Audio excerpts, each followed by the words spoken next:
Hi guys, it's Night Fear, and today I am wrapping up the books I read for Read Your Gaze Readathon. Unfortunately, I only got 4 of the challenges completed. I missed out on 2 of them.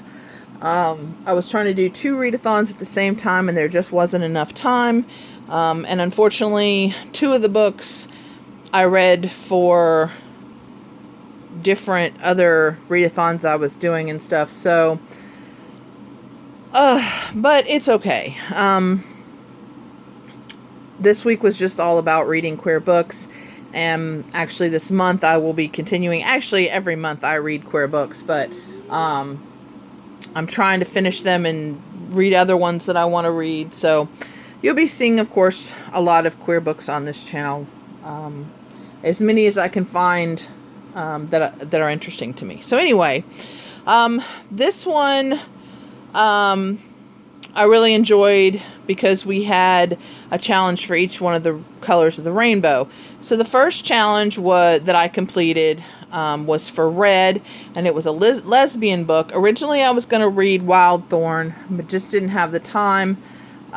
So instead I chose a graphic novel, Spinning, by Tilly Walden. This was another one that Kaylin had on her TBR, and I kind of stole it, and actually she's reading it now. She's just started it, so that's her bookmark.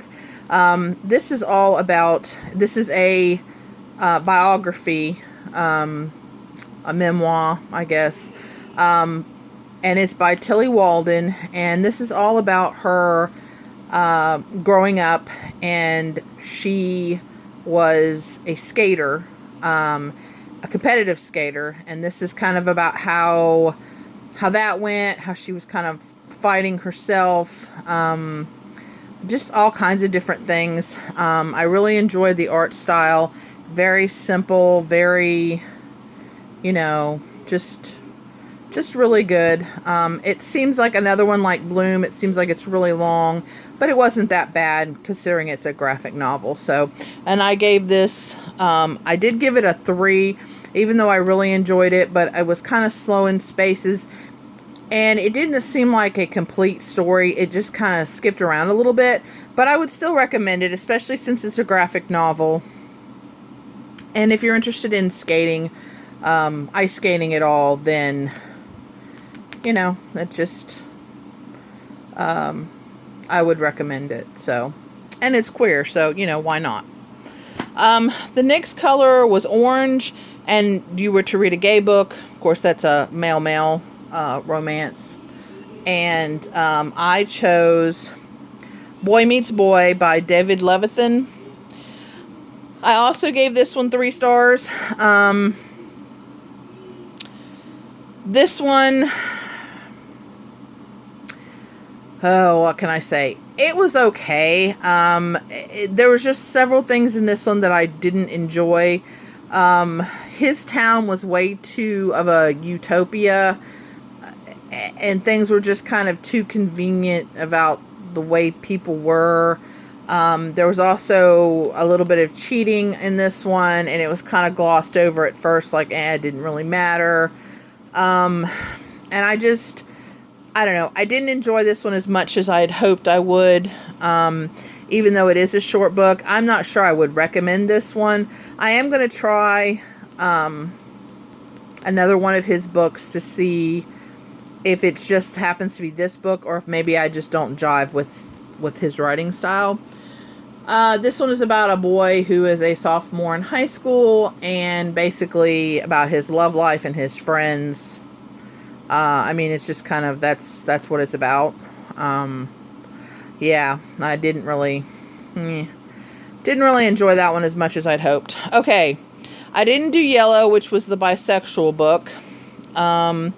Green was the trans book.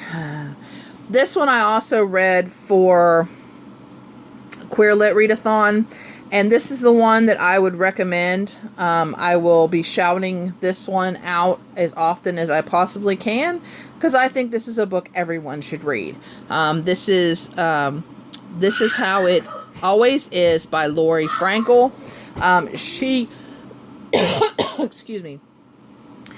At first, I thought this was kind of based a little bit on her life. She actually says, as an author note, this is not based on her life. She just happens to be the mom of a trans child.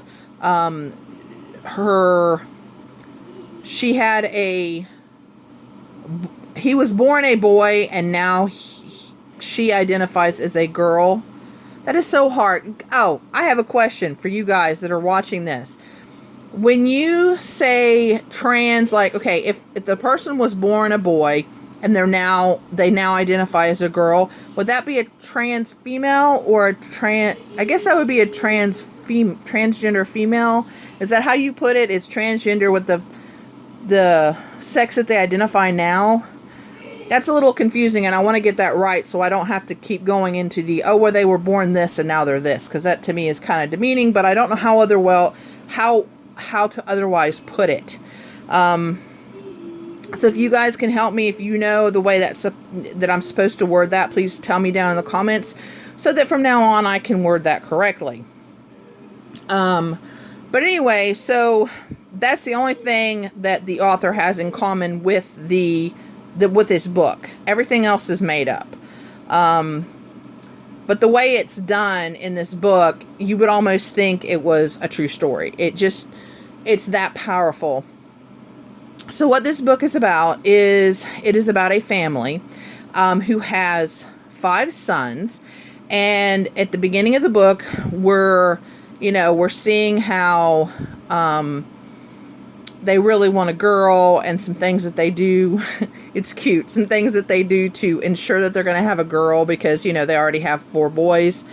And when Claude, and it's amazing because I never remember names, but when Claude is born, and just, they're not thrilled, but they're still happy because, of course, he's healthy and everything. But as Claude grows, he starts identifying as a girl. He wants to wear dresses.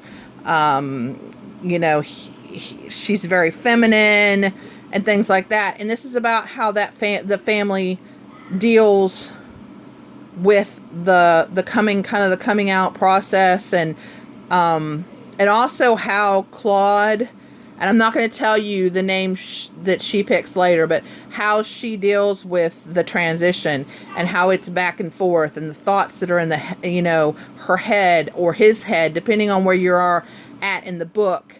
And how that maybe this isn't a transgender character, that maybe this is a gender queer or gender fluid. If you guys have read this book, let me know how you would identify this character, because I'm curious, because if I figure out how exactly that, maybe, or maybe they're, I don't know if this would be pansexual, maybe, because these descriptions are very difficult for me to understand, and the person is easy to understand. It's how to define them, I guess, that I'm having trouble with. If that makes any sense. I sound like an idiot, but I want to be knowledgeable, and I don't want to offend anybody. And I want to give the name or identify the person the way that it needs, that the description needs to be. I don't know. Anyway, I'm not making any sense, but I would highly recommend this book. It made me cry. It made me laugh. It was touching. And being a mom of 7, I actually have 6 boys and a little girl. I kind of could relate to some of the antics of the family, because you see the family dynamic, and it's wonderful. And you kind of get a little angry in here too, a little bit, because they're working through real emotions in this book. And it's like, you kind of get angry, but then you pull back, and it's like, no, that's how you might, as somebody that doesn't know anything, this is how you might work through it. And it just, very powerful, just very amazing. and just read this book. Just read this book and you'll understand. Ugh. And I had never heard about this book before, so I was just going through books trying to find a trans book and saw it, read what it was about, and was like, oh, that sounds so good. Okay, so... I am that little girl. Yes, you're that little girl. So anyway, the last one that I read for this was Blue, and it was Any Queer Book, and this book is As the Crow Flies by Melanie Gilman. Oh, if I didn't tell you, I gave This Is How It Always Is 5 stars, and this one was 4 stars.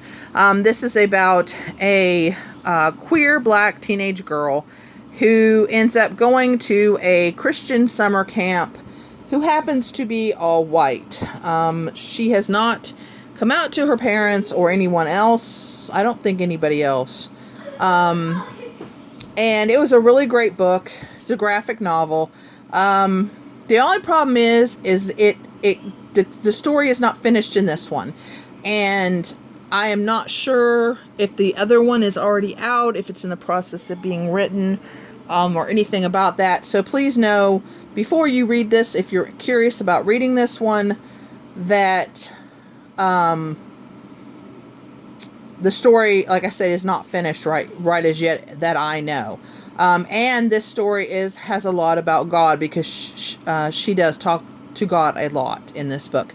So if that offends you or upsets you, you might not want to read this book either, but I really enjoyed it. So, and then for Purple, it was supposed to be the group book, and I was going to read Symptoms of Being Human, and I just ran out of time. I didn't get to it. I'm still planning on reading that book too. So anyway, these are the books that I read. This one, and then, the other one I just talked about for the Read Your Gaze, the Readathon. I really hope that Boston Reads Books does another round of this, because I really enjoyed it. But this time I hope that hers and the Queerlit Readathon aren't the same week, because I really would like to give each of those readathons, their own books, their own time, instead of having to try to figure out how to do them both together.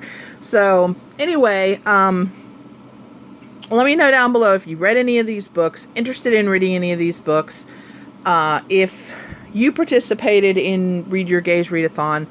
And I think that's pretty much it for this video, guys. Please remember to always be kind to one another, and I will see you again soon. Bye!